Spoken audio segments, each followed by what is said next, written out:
Hello, my name is Susan Hoppough. I'm from Greenville, Michigan. I'm with the Danish Cultural Center, and we're going to talk a little bit about Danish culture and Danish history in Greenville. Welcome to the Discover Montcalm Podcast, where we are going to look at the communities, the businesses, the attractions, and the people that make up Montcalm County. Here is your podcast host, Dwayne Weed. Hello, and welcome to this edition of the Discover Montcalm Podcast. I'm your host and producer, Dwayne, and I just want to welcome you here. And I love it when I have a guest in the studio that I don't really know that much about the organization, and that's why I started the Discover Montcalm Podcast, because many of you might already have all of this information, but for those of you like me that don't, let's wing it and go from here. Susan, thank you for making the trip over here. And can you tell me a little bit about your, the Danish Cultural Center? Can you tell me a little bit about the history? Kind of where did it get started? What year? Well, thank you for having me here. The Danish Cultural Center, as a nonprofit, started about 12 years ago. But the Danes have been meeting in the same location where the Danish Cultural Center is since 1890s. And and they began to meet there. The Danish Brotherhood built the building. Yeah, and that's at 126 West Grove? 126 West Grove Street, yes. Okay. So at what year did the organization that we're currently talking about start? The nonprofit, they began to apply for the nonprofit status in 2011, and it was granted in 2012. Okay. Now, Greenville's kind of known for the Danish.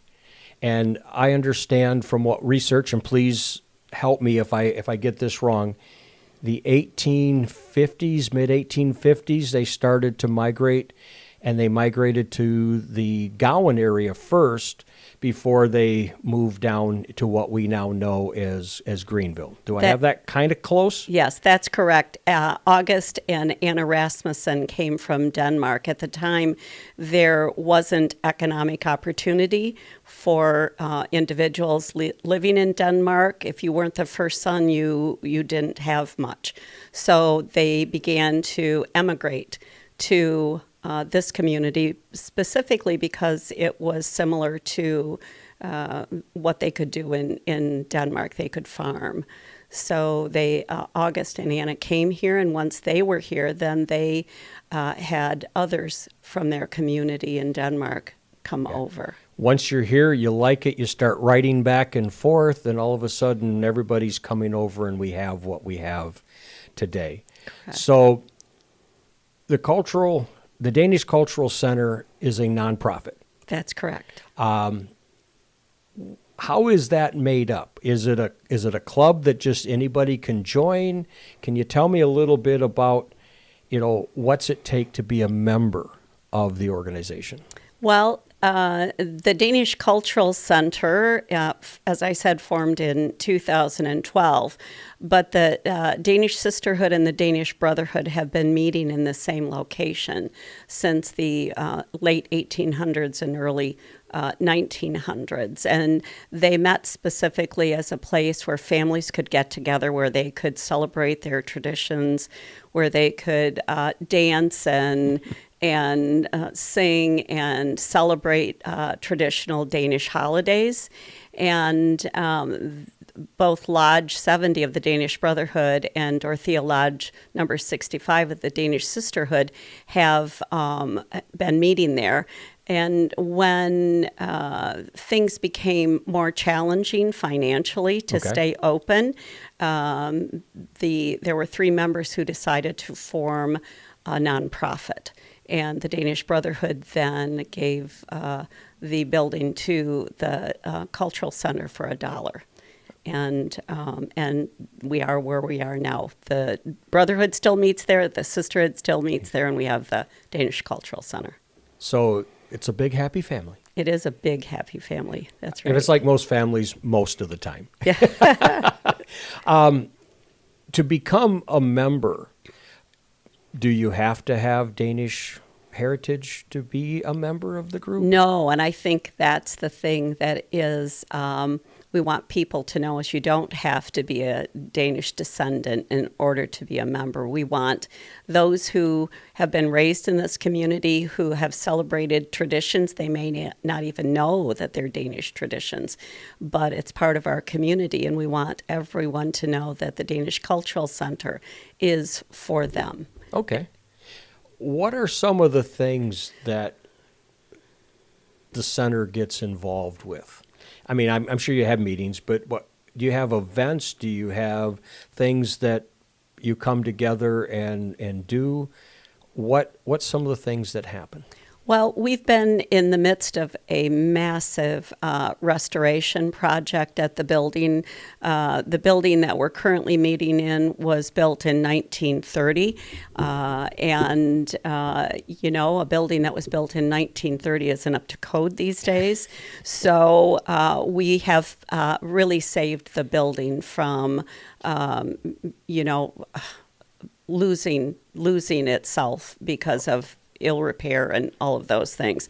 So when we have the building open and we can do things, we do workshops, able skiver workshops, learning how to cook, dances, celebrating holidays. We have a Danish Youth Ambassador program, and the kids that are involved in that learn to do service projects.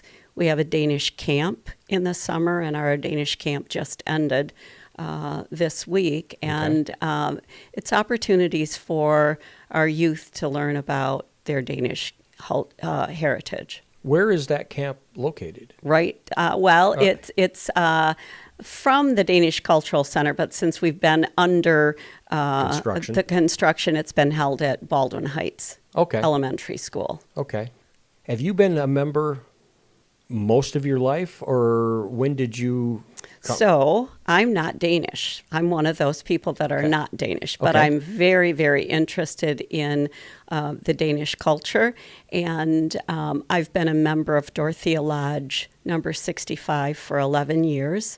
And when I retired, because it sort of fits my educational background to be involved in this, and I became very actively involved. I'm on the national board of the Danish Sisterhood, and currently the president of the Danish Cultural Center. So you're all in. I'm all in. You're all in, which is great. It takes people like you to keep organizations like this going. You talked a little bit about it kind of fit. Let's go back. Have you been have you grown up in Greenville, or are you a transplant? I am not a transplant. I was born and raised and live in Greenville. Okay. All my 72 years. All right. So taking a trip back in time, what do you remember Greenville being like as a young child? Well, I think the thing, especially as it relates to our Danish heritage, I remember the first Danish festival. I remember what that was like. Dorothy Oliver started it, and I happened to babysit for Dorothy Oliver's children. So I remember what it was like to have this celebration in the community, and store owners wore Danish costumes and really tried to focus on those traditional Danish events. I remember there were lots of clothing stores, women's, men's clothing stores. We never had to go to Grand Rapids to shop because you could get everything you needed in Greenville. Right. I understand, and correct me if I'm wrong, that from the Danish festival idea popped up in somebody's head, some committee's head, in 1964, where the first Danish festival was in 1965. Is that correct? That's correct. Okay. And here's the good question. Have you made all of them? All the festivals? Oh, no, certainly not. Many of them and most of them. Right. And I was just putting you on the spot. Yeah. Well, I went away to college and I did those kinds of things, Sure. but always drawn back and probably have been involved with other things around the Danish Festival, but I'm not a big parade person. Sure. So, but certainly different strokes for different folks. Yeah. Yes. And we lived on the parade route and we celebrated all, except for college years. Those were probably the only years I missed. Okay. You said that when you got into the history because of your background. What was your career?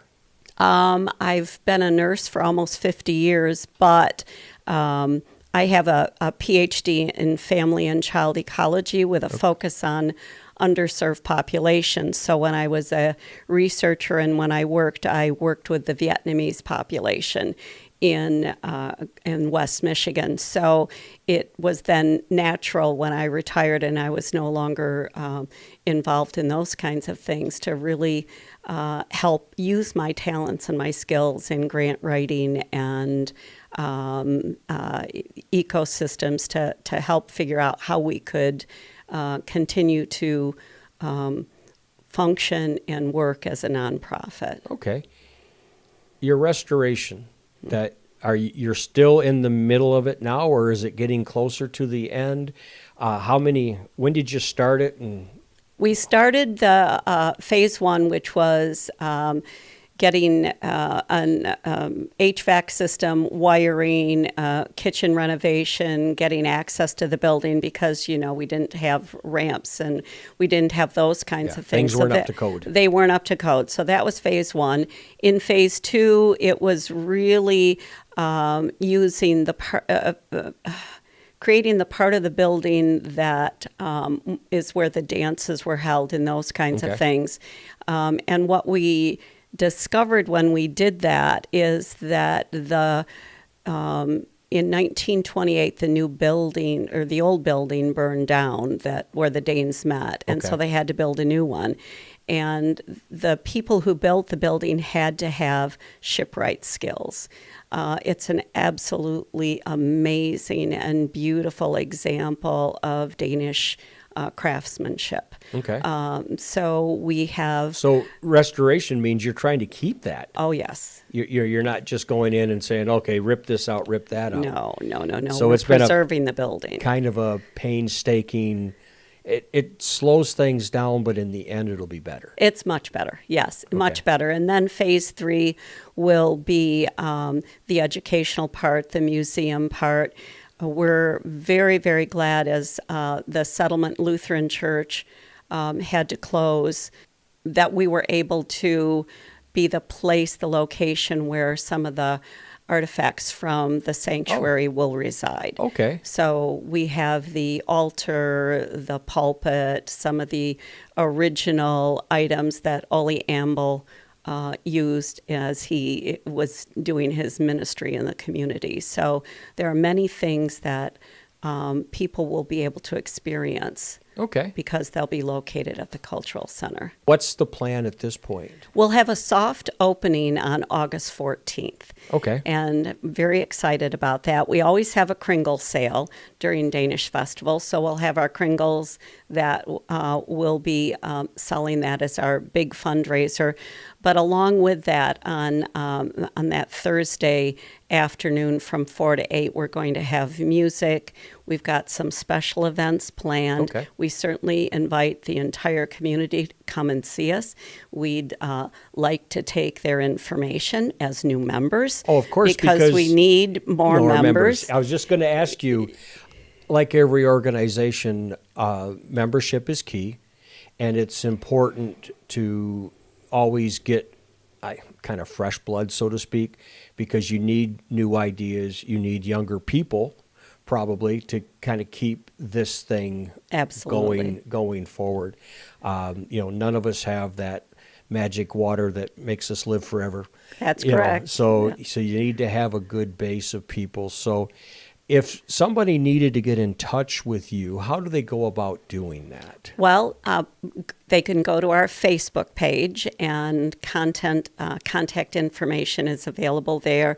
Growing up to what you see now, what has been some of the biggest, I don't know if you want to say cultural, or some of the biggest things that you've noticed that are different today than back then, according to Susan? Oh, boy.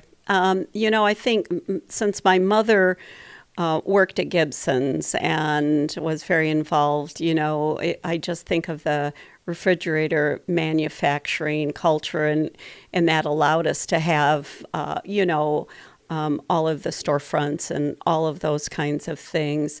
I think I miss being able to shop in those kinds of stores like we used to be able to. I think access to the internet and all of the modernization has certainly changed. We're a much more global community. And there's good and bad in that. Right. I mean, there's good and bad. And, if one thing's going to be constant, it's change. Yes. And, we kind of have to roll with that. Having grown up here and being part of Montcalm County,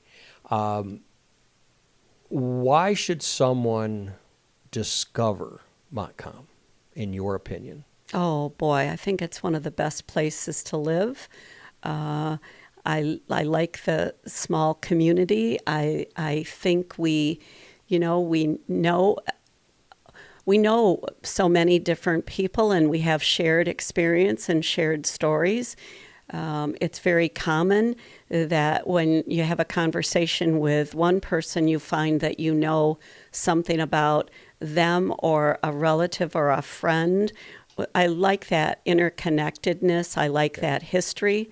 I like living in a community where it's possible to have that common conversation with. Before I close this, is there anything that I haven't asked that you'd want to make sure that, whether it's a shout out to get more volunteers or something that you want to make sure that we understand about your organization? Well, I think the most important thing is I'm excited about it. I'm excited about showcasing and showing what we're doing at the Danish Cultural Center. The people that I've gotten to know through the Danish Brotherhood and the Danish Sisterhood and the Danish Cultural Center are just extraordinary. And I want others to have the same experience. I want you to come and see the building, because it's our community's building. It's our history. It's not just mine. It's not just the Brotherhood and the Sisterhood. It's about us. Okay, So, I'll make sure this gets out before your event, but what's the date of the event again? our soft opening is August 14th. August 14th. And then we'll be open August 14th, 15th, and 16th of Danish Festival weekend. Okay, and then it's fine touching everything else. Yes, and we'll have other hours after that, but I'm not going to publicize that yet. Well, but you can go to the Facebook page Yes. under Danish Cultural Center, and you can get all of that information. So, Susan, thank you so much for making the trip over here and sharing this wonderful story. I think it's great to learn a little bit more about the history. And on that note, you can find us on Pandora, Apple, and iHeart. You can go to discovermontcalmpodcast.com. You can check out all the episodes, and it's just a fun time for me to learn more about what's going on around this county that I didn't know. And believe me, there's a lot that I don't know. That's why I have the Discover Montcalm podcast. So you can follow us on Instagram, Facebook, and YouTube. Just if you want to be on the show, if you know somebody that's grown up here or has a business here or organization, reach out, 231-250-9624. My name's Dwayne, the host and producer. Remember to buy and shop locally. We would like to thank M1063, WGLM, FM, M1063.com. West Michigan Technology and Design Solutions is your local source for managed IT, websites, design, and hosting. Check them out at WMTDS.com. At Business Growth Engine, Stephen and his team support businesses through automation and streamlined processes. Go to buildergrowthengine.com. DW Video transfers your home movies, slides, audio, and videotapes to digital. They produce and design websites, create business and social media videos, TV commercials, and family storytelling videos. Visit dwvideo.com to learn more. Connect and follow the Discover Montcalm Podcast on Facebook, Instagram, and YouTube. Check out all our episodes at discovermontcalmpodcast.com. We look forward to featuring your business, community, nonprofit, events, and more. Contact Dwayne at 231-250-9624, 231-250-9624.